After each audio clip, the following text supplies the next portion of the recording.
Essa é realmente toda a sequência. Você reúne conhecimento e consegue somente o suficiente que lhe permite ver até a montanha seguinte.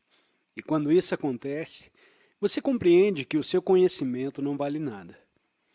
Então você o descarta e fica mais leve do que era antes de começar. Quando nos voltamos para essas direções novas, grande parte do material com o qual enchemos as nossas mentes começa a sair de nosso caminho. Quando vocês se sentarem para meditar, irão se arrepender do quanto alimentaram a sua mente quando tudo recomeçar a brotar. Eu costumava sentar no templo, tentando fazer a minha meditação respirando, subindo, descendo, subindo, descendo, e ficava me lembrando: amo, amas, ama-te. Ou área é igual a π vezes o Ra ao quadrado, ou algo parecido. Você descobre que tem de limpar muito a casa. Atualmente, tento não me deixar seduzir pela ideia de encher muito a minha mente, para não ter muita coisa para limpar depois. Algumas tradições orientais desenvolveram técnicas para se livrar dessa desordem mental. Existe, por exemplo, o Abhidhamma, um sistema budista de psicologia. Ele utiliza uma técnica bem analítica para estudar a experiência da existência e depois lança mão desse mesmo processo analítico para se livrar de si mesmo. É muito bonito. Basicamente, o Abhidhamma é um sistema de categorias fantástico. É como ter uma daquelas escrivaninhas antigas, cheias de compartimentos, com todas aquelas pequenas divisões para colocar clipes, elásticos e papéis para mensagens. Se você tem uma natureza obsessiva-compulsiva, como esse tipo de escrivaninha, ficará totalmente deliciado com o Abhidhamma, porque não existe uma única coisa em que você possa pensar para a qual o Abhidhamma não tenha um compartimento. Existem pequenos locais por baixo e por trás e portas secretas. É um móvel incrível. O interessante sobre o sistema é que ele lhe fornece uma maneira para se livrar de tudo. Então, a sua escrivaninha, que é a sua mente, fica sempre perfeitamente limpa. Quando você se aperfeiçoa com esse sistema de categorias, você sabe onde está cada compartimento. Algo aparece em sua escrivaninha e automaticamente a sua mão se estica para apanhá-lo e coloca no lugar certo. E a tampa da sua escrivaninha fica novamente limpa. Você tem um pensamento ou uma sensação e se lembra: essa é a categoria 463 sub 2. Zip, dentro do compartimento. Feito. Antes de descartá-los, essa visão dos seus pensamentos e sentimentos tende também a despersonalizar as coisas muito rapidamente, a anular o lado romântico e a se livrar da sensação de eu realmente sou alguém fazendo alguma coisa. O Abhidhamma é somente uma entre as práticas desenvolvidas no Oriente para trabalhar com a mente. Existem várias. Muitas técnicas primorosas que utilizam o intelecto para ir além dos véus. Uma delas foi o método de Vicharasanggraha, ensinado por Ramana Maharishi, um santo extraordinário que viveu no sul da Índia durante a primeira metade do século XX. Ele teve uma história interessante. Ramana foi uma pessoa que, aos 17 anos de idade, era um jovem comum. Nunca tinha realizado um sadhana. Não tinha estudado nenhuma tradição espiritual em particular e se ocupava somente com estudos do ensino médio. Um dia, quando estava sentado no chão do gabinete de seu tio, de repente sentiu fortemente que iria morrer. Em vez de lutar contra a morte, como a maioria de nós faria, ele se entregou a ela e vivenciou a própria morte. Observou o seu corpo sendo carregado para ser queimado no crematório. Seu corpo se fora, sua personalidade acabara. E então, ele vivenciou um sentido intenso da presença, do eu que não é parte do nascimento ou da morte. E essa experiência o transformou. Alguns de nós, seja por meio que for, podemos ter vivido experiências como esta. A diferença entre Ramana e o restante de nós é que ele não voltou. Bem, isso não é inteiramente verdadeiro. Ele permaneceu por mais 50 anos, mas quem voltou foi totalmente diferente daquele que tinha sido antes daquilo tudo acontecer. Isso é, ele não voltou para suas formas de pensamento habituais sobre quem era. A prática de Ramana era perguntar-se continuamente: quem sou eu? É uma forma de auto-inquirição. Ele escreveu: se a mente investigar ininterruptamente sobre a sua própria natureza verdadeira, ela descobrirá que não existe essa coisa de mente. Essa prática constante é o caminho mais curto para se atingir a sabedoria verdadeira. Uma prática como essa é um belo método, se você conseguir suportá-lo. E uma prática de autoconhecimento ou de autoinvestigação que necessita de uma disciplina intelectual incrível. Vejam como vocês têm de trabalhar com ela. Sentem-se na sua postura meditativa e façam a seguinte pergunta: quem sou eu? E então, para o que quer que surja, vocês dizem net, net, que significa eu não sou isso, eu não sou isso. Isto é, vocês estarão usando os seus pensamentos para acabar com os pensamentos sobre quem vocês são. Podem começar. Façam a pergunta: quem sou eu? E digam: eu não sou os meus sentidos. Então, um por um, façam dos processos de cada um dos seus sentidos o objeto da sua atenção. Podem começar com as orelhas. Notem suas orelhas ouvindo. Vocês já fizeram isso, isto é, já notaram as suas orelhas ouvindo? É uma boa meditação.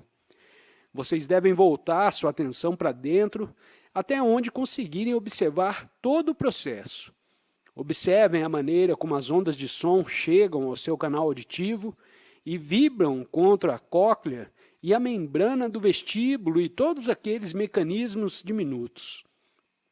E depois a maneira como a energia daquele local estimula os nervos auditivos e envia os sinais até o cérebro.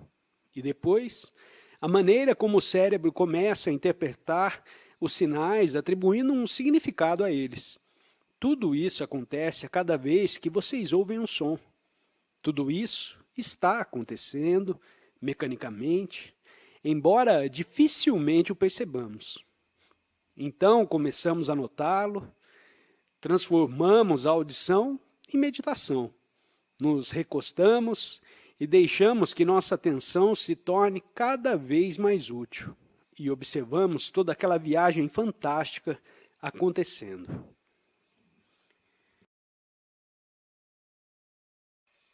Obrigado por ter assistido a mais esse vídeo. Deixo o convite para você se inscrever no canal e compartilhar o conteúdo com quem você achar que precisa ouvir essa mensagem. Um grande abraço e até o próximo vídeo.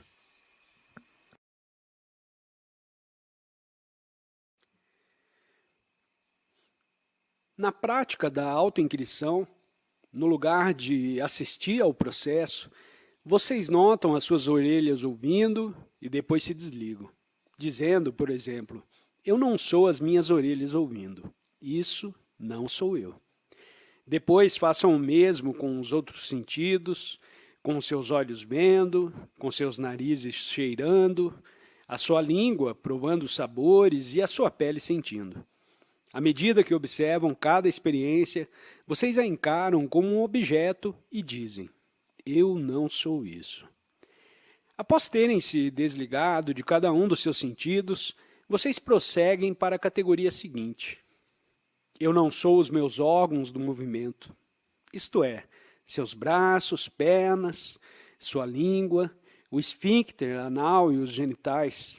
Eles são chamados de órgãos de movimento ou órgãos da ação em certos sistemas na Índia.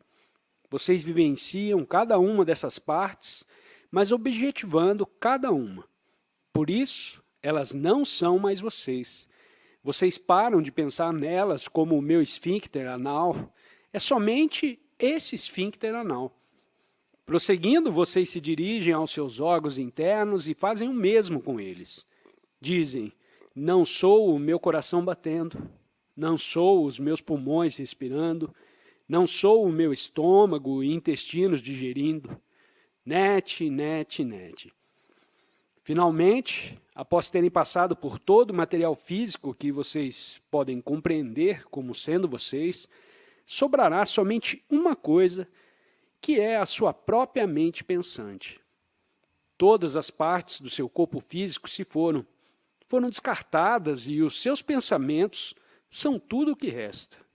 É como se vocês estivessem subindo uma árvore, subido pelos galhos, até atingirem o mais fino entre todos.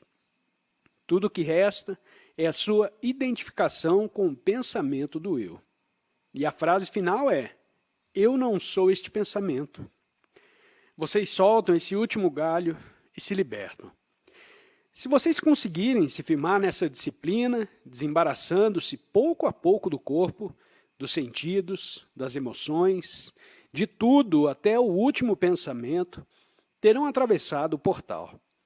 Utilizaram o intelecto para derrotar o próprio intelecto e tornaram-se unos com o Atma. Mas isso requer um nível de disciplina que é incrivelmente ameaçador. Vocês se libertam dos seus olhos, dos seus ouvidos, do seu nariz, de todo o seu sistema respiratório e, de repente, ouvem alguma coisa. Nesse momento, vocês são as suas orelhas ouvindo novamente. Vocês voltaram e têm de fazer tudo de novo para se livrar disso mais uma vez. É o método mais aterrador que conheço, e é preciso estar muito calmo interiormente para conseguir trabalhar com ele. Mas é uma técnica poderosa para se livrar de alguma coisa. Somente para completar, quero mencionar um outro método que, a princípio, parece contradizer esse do qual acabamos de falar.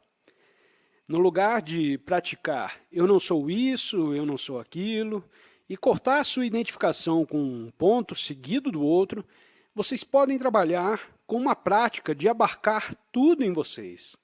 Isso é, em vez de dizer net, net a cada coisa que vivenciam, vocês dizem Tat Tvanasi, eu sou aquilo. Assim expandem, expandem e expandem aquele que vem que são vocês, até que tudo esteja incluído em vocês. Um belo homem santo chamado Ram Tirth descreveu como é estar nessa condição. Eu não tenho forma, eu não tenho limite. Além do espaço, além do tempo. Eu sou tudo e tudo está em mim. Eu sou a bem-aventurança do universo. Em todos os lugares eu estou. Eu sou Sat, a existência absoluta, Chit, conhecimento absoluta, Ananda, bem-aventurança absoluta. Tat Tvanasi, eu sou aquilo. Ele está falando do lado interno. Voltou-se para dentro de modo profundo o suficiente para vivenciar esses lugares dentro de si e está nos narrando quem somos todos nós. Todos nós. Estamos além do espaço, além do tempo, além da forma e além do limite. Isso é o que vocês são. Sat Chit Ananda. Esses dois métodos, Net, Net e Tat Tvanasi, vêm de dois polos opostos, mas terminam no mesmo lugar. Em uma das práticas, vocês se desligam de tudo e na outra abarcam tudo, mas as duas terminam no mesmo lugar. Vazio, cheio, são iguais.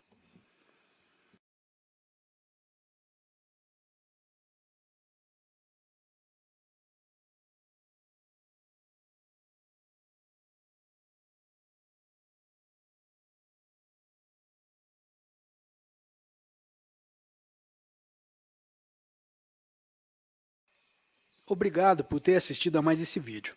Deixo o convite para você se inscrever no canal e compartilhar o conteúdo com quem você achar que precisa ouvir essa mensagem. Um grande abraço e até o próximo vídeo.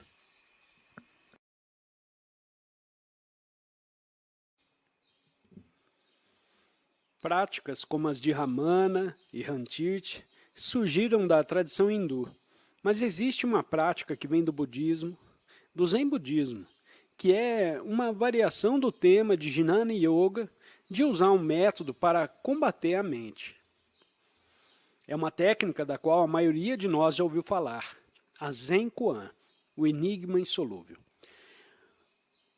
O Koan propõe uma questão que o intelecto não consegue processar. Então, os processos de pensamento entram em colapso, e isso os leva para fora da mente pensante.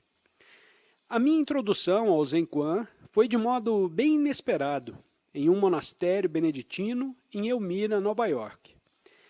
Havia uma reunião de pessoas sagradas acontecendo ali e estávamos comentando em turnos sobre as nossas vivências. Então, às 4 horas da manhã, encontrei-me sentado entre Swami Satchitananda e Swami Venkatachananda, pois tínhamos participado de um turno zen com Josso Sasaki Roshi, um austero professor japonês de uma das escolas do zen que utiliza o Koan. Primeiro, Sasaki Roshi nos ensinou como sentar. É uma postura de meditação incrivelmente austera, com as costas rígidas, as mãos soltas, cotovelos para fora e queixo para baixo. Bem rígido, um estado de grande tensão. Então, ele nos deu o nosso Koan. Como vocês conhecem a sua natureza de Buda através do som de um grilo? O que se espera é que você pense sobre essa questão enquanto está sentado naquela posição miseravelmente desconfortável às 4 horas da manhã. Espera-se que você repita para si: como eu conheço a minha natureza de Buda através do som de um grilo? Você fica sentado, sentado, sentado e pensa, pensa e pensa. Então, mais tarde, levanta-se para um Dokusan, que é um encontro pessoal com Roshi. O encontro acontece de forma rigorosa. Você entra, se inclina e toca o chão com a testa várias vezes. Depois senta-se sobre a almofada do aluno. Ele está sentado à sua frente, com um sino e um bastão. Ó doutor, diz ele, como você conhece a sua natureza de Buda através do som de um grilo? Bem, eu tinha trabalhado por várias horas me aprontando para aquele encontro e montar um plano. O que tinha decidido fazer era que, quando ele me fizesse a pergunta, eu colocaria minha mão em concha por trás da orelha, como fez Milarepa enquanto estava sentado em frente à sua caverna, ouvindo o universo. Pensei, como sou um judeu hindu e ele um japonês budista, darei uma resposta tibetana. No mínimo, o confundirei. Esperava, pelo menos, impressioná-lo um pouco. Ele me fez a pergunta do Koan e eu coloquei a mão em concha atrás da orelha. Ele pegou o sino, olhou para mim e disse: 60%. Então fez soar o sino e terminou a entrevista. Aquilo naturalmente me esvaziou. O realizador judeu em mim tinha que conseguir aqueles 40%. Alguns meses depois, eu estava tomando uma sauna em Santa Fé, Novo México, com Allen Ginsberg, Bhagavan Das e uma monja tibetana. Formávamos um grupo de coloração de pele bem diferente, sentados nus na sauna. Chegou um telegrama para mim. Era de Monte Balde, o centro zen de Sasaki Roshi, no sul da Califórnia, e dizia: haverá um Rohatsu Dai Sesshin iniciando em... e dava a data, que era 2 dias depois. O telegrama prosseguia: esse é o Sesshin mais difícil do ano, durará 9 dias. Reservamos um lugar para você. Pensei, oh meu Deus, 9 dias disso? Um dia disso em Nova York tinha sido suficiente para mim. E ali estava eu, sentado na sauna, totalmente voltado para o sensual. Planejara passar 2 semanas livres, somente me divertindo. Mas havia alguma coisa no telegrama que me atraía. E ainda restavam os 40%. Telefonei imediatamente para eles dizendo: Muito obrigado por se lembrarem de mim e certamente gostaria de estar com vocês.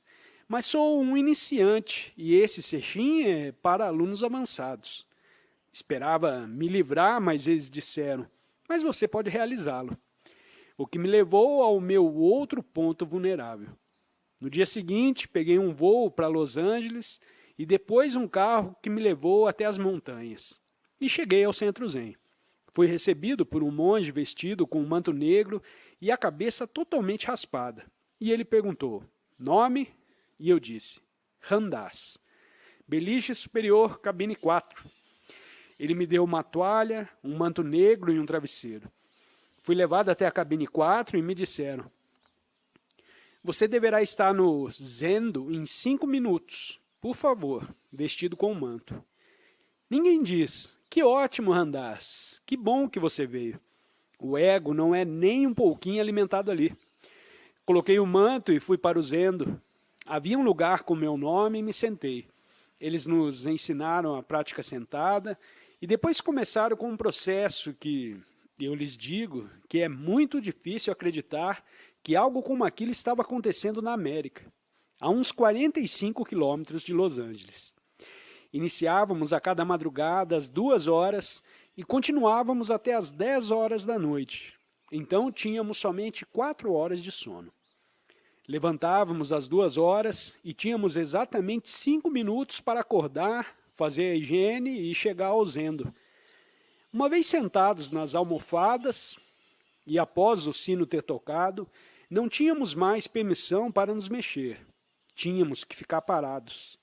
Quero dizer, totalmente parados. Havia um homem andando para frente e para trás na sala, um cara de olhar duro como uma vareta grande. E se você movesse até mesmo um músculo, ele notava. Vinha até onde você estava, parava diante da almofada e primeiro golpeava o chão com um bastão e todos sabiam que você fora pego. Então, ele se inclinava para você e você se inclinava para ele e depois você se deitava para um dos lados e ele batia 3 vezes naquele ombro com um bastão. E depois você se virava para o outro lado e ele golpeava 3 vezes no outro ombro. E ele realmente batia em você por cerca de 15 minutos. Depois você o agradecia e ele agradecia você e você voltava para a sua posição sentada. E nem era preciso algo muito visível para você receber os golpes. Imaginem que você acabou de acordar. A rinite enche as suas narinas e você está sentado e o muco começa a pingar do seu nariz, caindo sobre o seu bigode, descendo pela barba. E você faz... É o suficiente. No primeiro dia, talvez, você ganhe somente um shh, mas no segundo, é golpeado com um bastão. Se você precisa ir ao banheiro, tem de se levantar, ir até um dos monges e murmurar, preciso ir ao banheiro. E ele diz, está bem, mas seja rápido. Você responde sim e corre até o banheiro. Então descobre que não consegue fazer nada porque está nervoso para voltar no tempo marcado. Cada minuto era programado e controlado, uma disciplina aterrorizante. Recebíamos koans de Sasaki Roshi para resolver. Nós o víamos no Dokusan 5 vezes ao dia. 5 vezes ao dia eu ia encontrá-lo e ele me perguntava pelo meu koan. E eu dava a ele uma resposta com a qual me ocupara para resolver. Na primeira vez em que fui para o Dokusan e lhe dei uma resposta, ele simplesmente disse não e tocou o sino. Depois, ele entrou em sutilezas como, doutor, estou tão desapontado, esperava mais de você do que isso. E essa observação foi gentil. Além de tudo isso, era muito, muito frio no alto da montanha. Havia até neve ocasionalmente. E no terceiro dia, fiquei realmente doente. Tive um resfriado terrível, com febre, e minhas costas estavam me matando de dor. Pensei que não precisava de um roche, mas de um osteopata. Tinha ficado totalmente, freneticamente paranoico. Quero dizer, estava certo de que queriam me pegar e pensava, o camarada Na almofada seguinte, eles nunca bateram nele. E eu, um homem santo profissional, eles me batem na esquerda e na direita.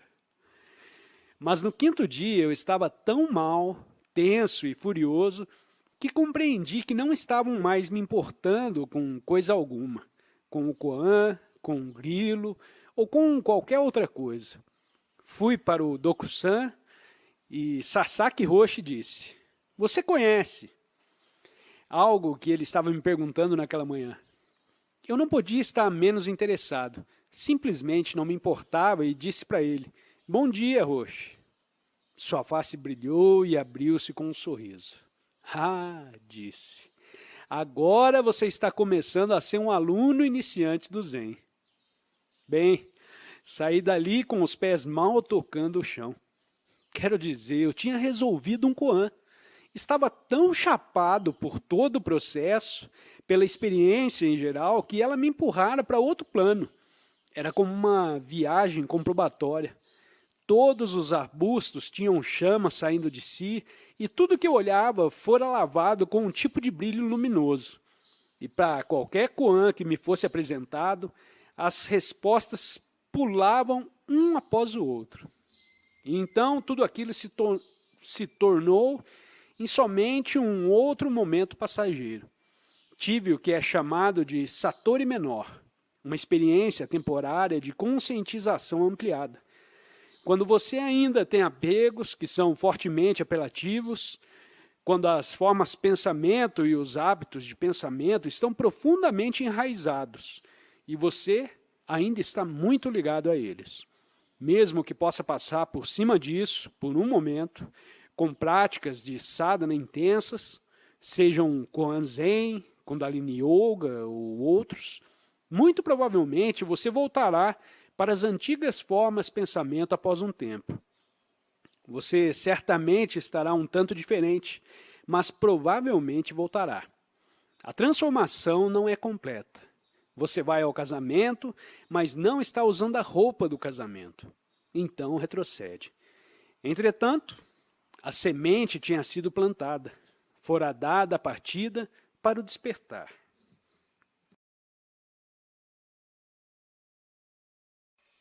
Obrigado por ter assistido a mais esse vídeo. Deixo o convite para você se inscrever no canal e compartilhar o conteúdo com quem você achar que precisa ouvir essa mensagem. Um grande abraço e até o próximo vídeo.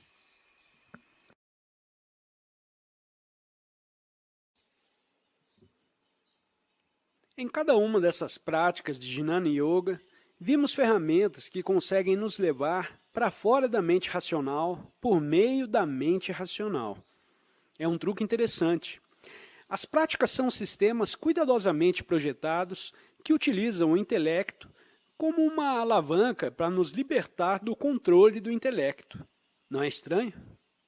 Quando seguimos qualquer uma dessas técnicas, qualquer dessas práticas de jnana e começamos a voltar a mente para dentro, o que o nosso intelecto e o nosso conhecimento trazem para nós é o sentido de que existe em nosso interior uma luz, uma consciência, uma conscientização, um conhecimento de como é tudo isso. Já existe algo dentro de nós, já está ali. Então vemos que não é uma questão de adquirir algo novo, que temos somente que soltar tudo aquilo de que não precisamos mais, tudo aquilo que está atravancando o nosso caminho. Quando reconhecemos isso, toda a nossa vida se transforma em um processo de rasgar os véus que estão entre nós e a conscientização. Nosso anseio em fazer isso, em nos livrarmos de tudo que está nos mantendo separados, nos leva a começar a prestar mais atenção à voz interior da nossa intuição, porque esta é a chave para o que devemos fazer. Começamos a prestar atenção àquele sussurro intuitivo que os quakris chamam de a pequena e calma voz interior. Ao desviar o foco dessa maneira, saindo do conhecimento para a intuição, realmente fazemos uma mudança em toda a nossa relação com o universo. O conhecimento é objetivo, sabemos sobre alguma coisa. Uma relação intuitiva com o universo não é objetiva. Qualquer coisa menos isso. É uma relação subjetiva. estamos todos juntos. E isso é muito próximo do conceito de unicidade, a descrição do Atman. A minha primeira experiência dessa sensação interior de estar em unicidade, ou pelo menos a primeira experiência da qual tive memória consciente, foi na primeira vez em que tomei psilocibina. No curso daquela experiência, fui desligado da ideia de ser um detentor do conhecimento objetivo, afastado do mundo todo, até mesmo a mim mesmo, como um objeto externo. Com os cogumelos, tudo que se tornou subjetivo, um assunto interno. E aquela experiência de verdade interior foi tão poderosa que existe uma parte de mim que nunca retornou daquele momento. Naturalmente, muito de mim retornou, assim como aconteceu depois do Sersem. Alguns dias depois, tudo era somente uma outra memória de alguma coisa que tinha acontecido, mais uma borboleta modelo em minha coleção. Porém, mesmo a memória tendo apagado, a própria experiência tivera um sentido de validade tão poderoso que não havia nenhuma chance de ficar completamente perdida. Após uma ruptura como essa, nunca mais seremos literalmente os mesmos. Dali em diante, nossas vidas serão vividas como uma maneira de continuar com ela, uma maneira de se livrar de qualquer coisa que nos mantenha aprisionados em nossas mentes pensantes. Começamos a procurar pelas ferramentas que podemos usar para fazer isso, utilizando as nossas ações no mundo como Karma Yoga, acumulando nossas forças, como o Siddhartha, das nossas mentes pensantes racionais, em técnicas para romper os véus. Quando todos esses métodos começam a funcionar, eles nos levam para fora da mente racional que criou os sistemas. Essa é a visão e a sabedoria da qual Krishna falava, ser desenredado daquela inundação de pensamentos e sensações que estão sempre nos assolando, nos carregando, para que possamos nos voltar para dentro, para o Atman.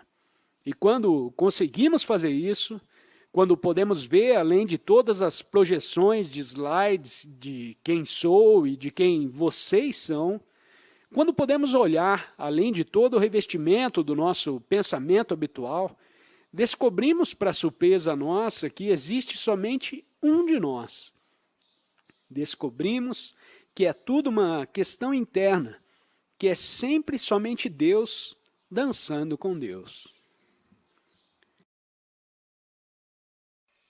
Obrigado por ter assistido a mais esse vídeo. Deixo o convite para você se inscrever no canal e compartilhar o conteúdo com quem você achar que precisa ouvir essa mensagem. Um grande abraço e até o próximo vídeo.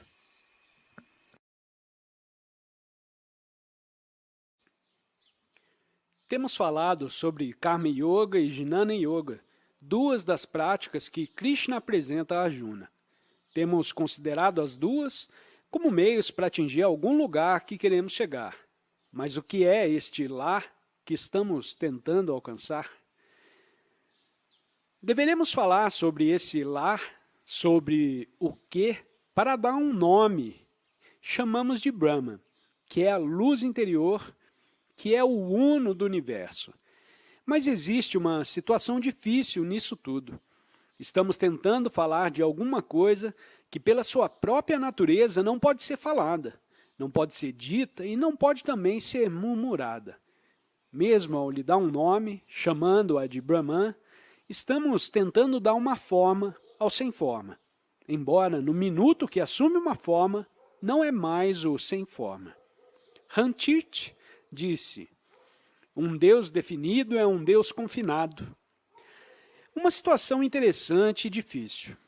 Aqui estamos nós, tentando nos desembaraçar dos nossos apegos, as nossas formas de pensamento e a nossa descrição daquilo que almejamos nada mais é do que outra forma de pensamento.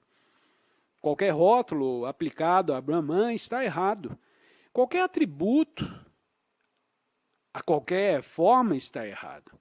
Isso abrange até as noções mais sutis como vácuo ou vazio.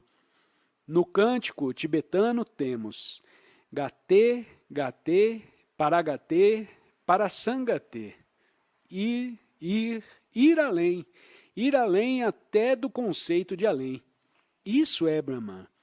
Ramakrishna disse que a única coisa que não pode ser corrompida pela língua do homem é Brahman, porque o Brahman realmente não pode ser falado.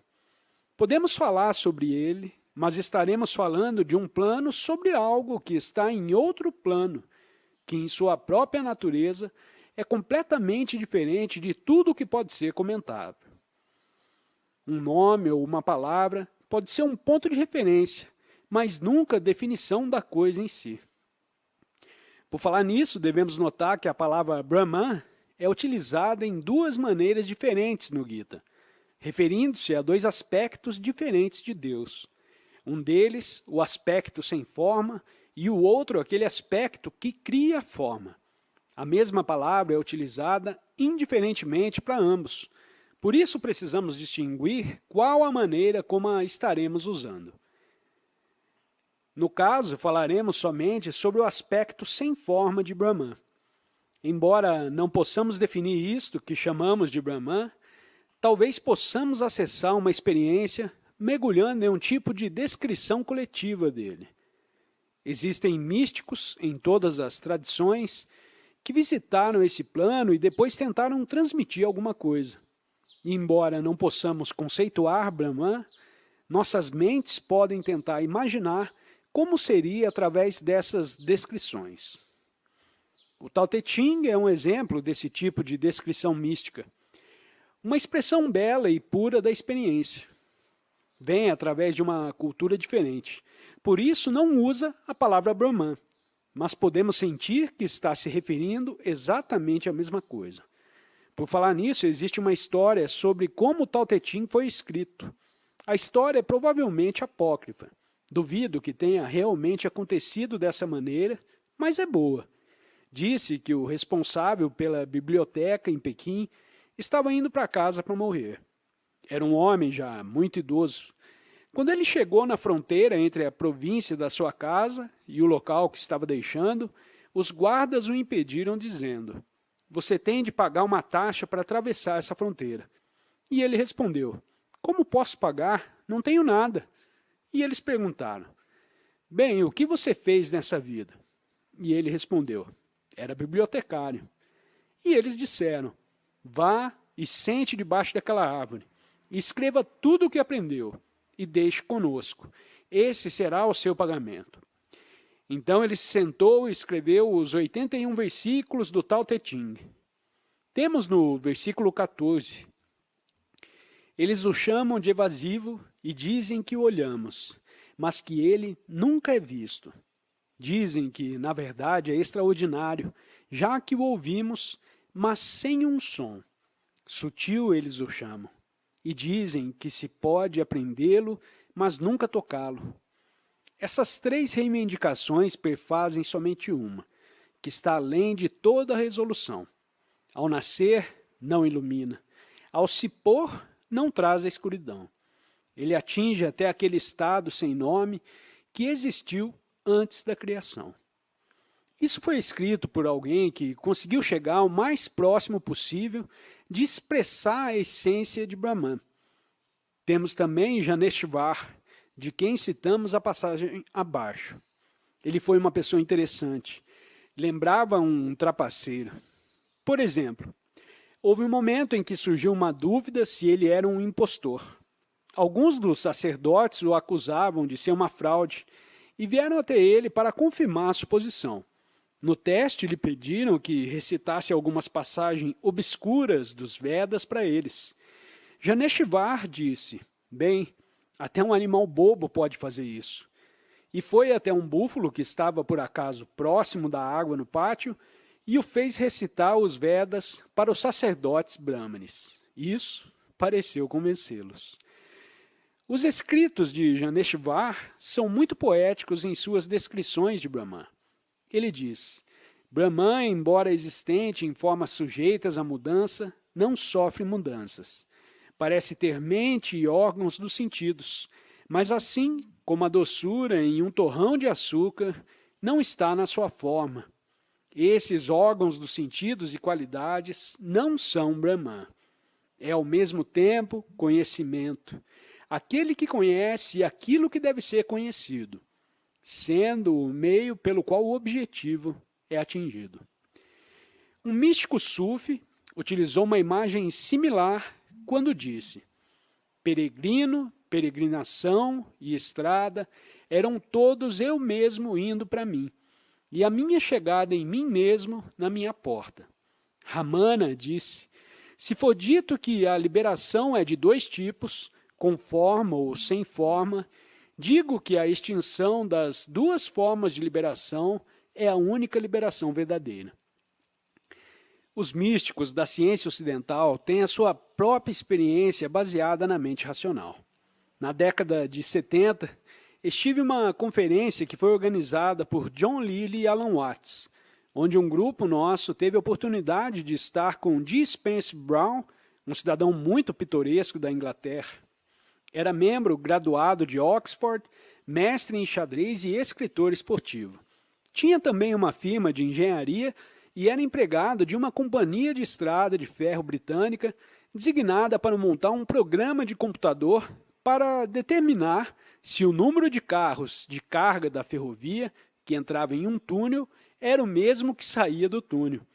Queriam ter certeza desse dado. Acho que por motivos óbvios. Brown fez o programa e ele funcionou.